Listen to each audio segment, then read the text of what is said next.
I'm going to start by seeing if I can share my screen. Can you see that? Yes, we see it. Okay, can you see it big screen?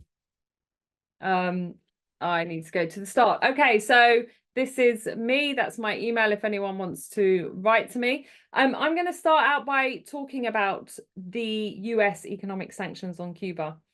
Trade, finance, everything, what the objectives are. Now, I know that I'm not telling most of you anything new, but we go back to Lester Mallory's memorandum of April 1960, where the US is concerned about the revolutionary state in Cuba and acknowledges that it has popular support and says that the only foreseeable way of alienating internal support is through disenchantment, disaffection, based on economic dissatisfaction and hardship. How will they achieve that? Well, every possible means should be undertaken promptly to weaken the economic life of Cuba, denying money and supplies to Cuba, to decrease monetary and real wages, to bring about hunger, desperation, and overthrow of government. And that has created the sort of objective for US policy since that point. So let's bear that in mind when we hear Biden and all the previous presidents that Cuba has outseen, the Cuban Revolution has outseen, expressing their concern for the human rights of Cubans. Of course, the US blockade is the biggest violation of Cuban human rights. So the blockade, we talk about the blockade, and I'll deal with this question of embargo or blockade, which the previous video touched on. But what we need to understand is it's not just one piece of legislation. It is a very complex, overlapping set of series of laws and legislation, and I've just mapped them out here. So the first piece of legislation is actually a law from 1917 to do with from the First World War, Trading with the Enemy Act. And then we have laws that are introduced specifically for Cuba from 1961, 1963, 1979, 1982, 1996, 1999, and 2000. So we see how many of these were introduced during Cuba's economic crisis and political isolation after the collapse of the Soviet bloc, when Cuba had to, decided to hold on to socialism, but also had to reintegrate into a global international capitalist market, and all the effort that was made to stop Cuba being able to do that. 2017 to 2020, Trump introduces 243 new actions, sanctions, and coercive measures, including more than 50 of them during the COVID-19 pandemic, when international organizations like the UN were calling on countries to drop sanctions, which affected the capacity of countries to deal with the pandemic. Biden has added sanctions of his own. Okay, embargo or blockade. So an embargo is when one nation establishes a policy not to trade with another nation and not to allow its own territory to be used for commerce with that nation. It's a prerogative of any nation. It's about bilateral trade. But a blockade historically is when a country uses a military threat or force to close the borders of another entity to international commerce, preventing normal commercial activity with third parties, in this case, Cuba and the rest of the world. A blockade is an act of war. Now, although there is not a naval ship circling Cuba, the cumulative effect of US sanctions on Cuba effectively block Cuba's commerce with other states, their citizens and companies. So we can be sure that the United States imposes a blockade on Cuba. This is a really important point, because a lot of the response from people who oppose Cuba, are critical of Cuba, and we've had some in the chat today say, what's the problem? Cuba doesn't have to trade with the US, so what? It can trade with the rest of the world. And I'll explain a little bit about why that's so difficult for Cuba. So the US blockade is what we call extraterritorial. It's US legislation, but it impacts other countries. It goes outside its own jurisdiction. And this actually started in 1961 with the Foreign Assistance Act, which said that any country that assisted Cuba could not get assistance from the United States. In 1992, The Torricelli Act prohibited foreign-based subsidies of US companies in third countries from trading with Cuba or Cuban nationals. It banned foreign ships docking in Cuba from entering US ports for 6 months. It denied foreign assistance and debt relief to countries aiding Cuba. This was increased with the Helms-Burton Act of 1996, which threatened entities and individuals in third countries with legal action, and the denial of entry into the US for anyone trafficking, as they put it, in nationalized properties. There are multiple other regulations. For example, one was mentioned: third country manufacturers cannot export to Cuba any goods containing more than 10% of their components being from the US or US subsidy. So this is a complex web of overlapping legislation that's almost impossible to navigate. It obstructs trade and investment. Now, obviously, Britain and the EU and Canada are their own sovereign and imperialist interests, and they have rejected the extraterritorial application of the US blockade. They, in fact, threatened clawback legislation and legal action. But of course, as Lenin described the imperialist countries, I think, as a band of hostile brothers, they made a deal. They came to an agreement in 1997. The US said, we will limit the impact of provisions in the Helms-Burton Act. We won't apply Title III, which allows them to take people to, allows US citizens to take foreigners to US courts, with total violation of international law. And we won't apply Title IV, which is the denial of visa, to everyone. So they made a deal, and in response, the EU stopped its legal action, and they adopted what was called the common position. It was a political position of hostility towards Cuba. However, this gradually disintegrated, and in 2016, the EU and Cuba signed a political dialogue and cooperation agreement, and much more interaction started, including funding for food programs, sustainable development and agriculture, and so on. But in 2019, under the Trump administration, the United States lifted Title III. This is the legislation that they'd agreed to suspend. It was actually signed. The president of the United States every 6 months signed a suspension for all of those years. What did Britain, the EU do, and Canada? Well, they threatened legal action, but effectively they did nothing. And so Title III has had a major impact. What exactly is it that scares European banks? Well, if we go back even to the Obama era, and Obama, there is an impression that Obama was responsible for improving relations with Cuba. Yes, there was normalization. No, sorry, there was not normalization. Yes, there was rapprochement. They opened embassies. But let's not forget that under Obama, the Office of Foreign Asset Controls, that's the US Treasury, issued 56 fines on foreign entities engaging with Cuba. These were worth about 14.3 billion, and 2.8 billion worth of fines were issued even after rapprochement was announced. So European banks have been fined for transaction with Cuba, massive multi-million and even multi-billion-dollar fines. So if we want to understand how the US blockade works extraterritorially, it is also that fear factor. Banks are risk averse. The risk of fines means that they list Cuba among their sanctioned countries. That means they block payments, and that prevents trade in goods and services, remittances and donations. If you cannot make those transactions, how can you get goods into the country? How can Cuba export and provide the services that it does?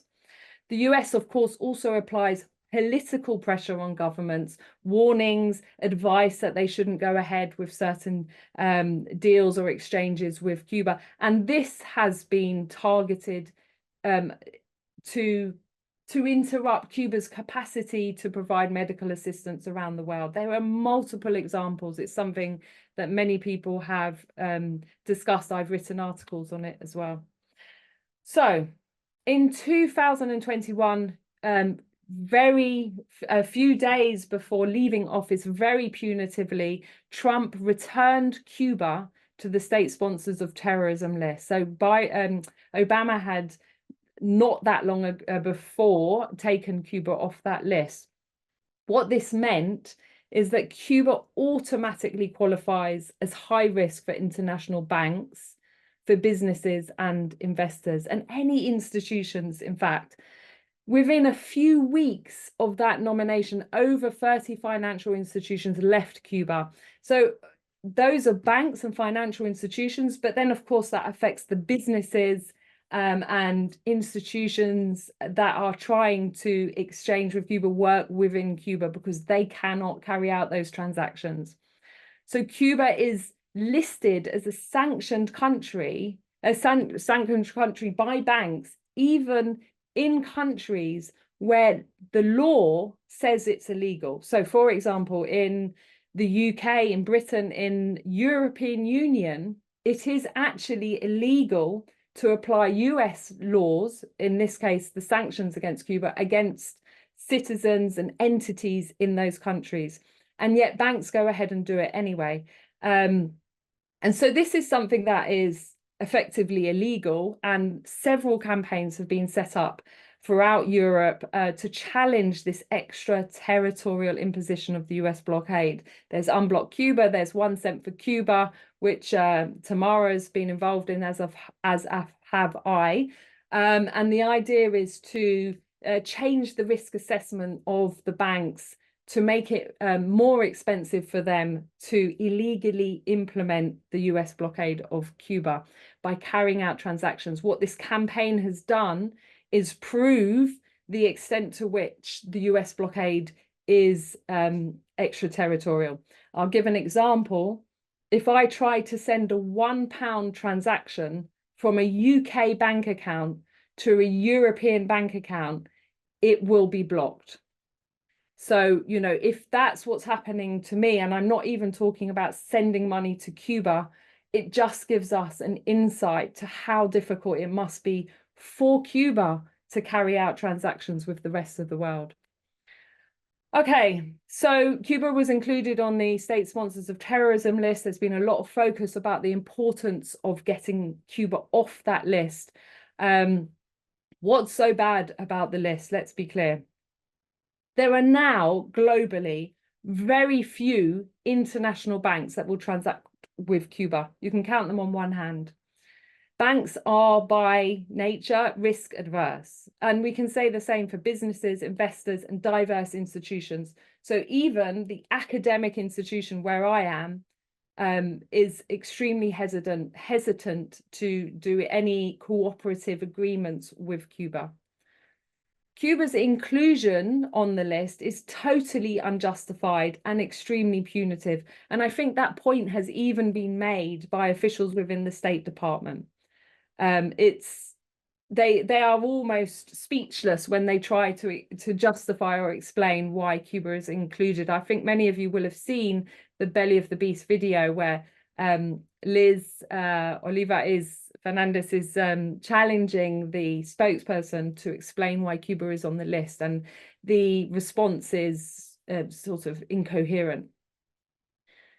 Another result of the inclusion of Cuba on the SSOT list is that there is a secondary ruling that says that any citizens who are from one of the countries that can normally get a visa waiver for entering the US are automatically excluded from that system. It's called the ESTA visa waiver system if they have visited Cuba. So this has affected, you know, people who are visiting Cuba for a beach holiday. It has affected business people. It's affected academics, scientists, researchers.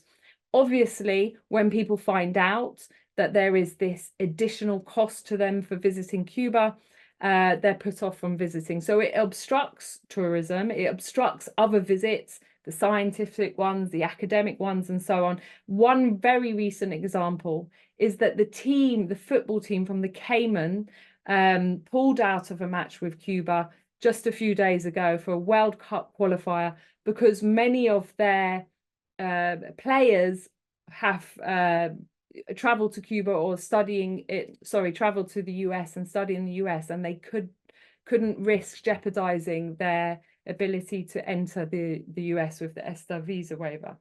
So, of course, that impacts revenue for Cuba, and that goes back to Lester Mallory's memorandum and the objective of sanctions to impact Cuba's economy, to create hunger, desperation, and, as they wish, overthrow of government. If the United States blockade in all its complicated web of legislation was eliminated, but Cuba remained on the state sponsor of terrorism list, very little would change for Cuba in terms of its ability to interact with the world. And that's why the demand to remove Cuba is so essential. Let me be clear here that even humanitarian aid is blocked from entering Cuba. So, you know, the State Department comes out with announcements. It did after the Matanzas fire, for example, saying, oh, no, we permit humanitarian aid. But when a group of people, for example, Cubans in the UK, tried to raise money to send material aid to Cuba after the fire, to send medical aid after the fire, the crowdfunding websites close that down, confiscate the money, or send it back to donators, you know, citing this the fear of fines and risks, and that Cuba is a sanctioned country. So when they wrote to the State Department and, you know, challenged them, how can you say that humanitarian aid is legal, and at the same time we're not able to collect money in the UK, which is not under US jurisdiction? They're told, oh, well, you know, companies will make their own decisions. They're totally entitled to do that, but they don't address the fact that those decisions are based on US legislation. So there are multiple examples of efforts to get syringes to Cuba, other kinds of material aid, even pianos for music schools have been blocked because as a secondary impact of the US legislation. Okay, what can we do? Well, in the US, activists need to keep mobilizing to demand an end of the US blockade and to demand Cuba is removed from the state sponsors of terrorism list. And we should have an approach that says no more slow or incremental steps. What is needed now is a big irreversible change. Outside of the United States, we need to continue to challenge the illegal extraterritorial imposition of US sanctions. We need to hold our legal and governments to account, right, to actually implement the laws of our own countries. We need to let people know that the US blockade negatively affects them, and not just Cubans. It affects them because when we outside of Cuba cannot get access to Cuban COVID-19 vaccines, or Cuba's lung cancer immunotherapy, or Cuba's diabetes treatment for diabetic foot ulcers, then we're all impacted. We need to contribute to material aid. We need to contribute to this pacemaker campaign and any other donations. This is a way of actively breaking the blockade. What's more, as the first video, this first speaker was saying in the first video, Cuba has shown incredible solidarity around the world, with people around the world, and I've written on this, and the figures are really quite astonishing. The number of people globally who've benefited from direct assistance from Cuban medics is phenomenal, and the percentage of Cuba's GDP that it spends on development aid, and particularly medical aid, is far exceeds even the wealthiest countries. So Cuba has shown incredible solidarity with the world, and it is now time for us to return that solidarity with Cuba.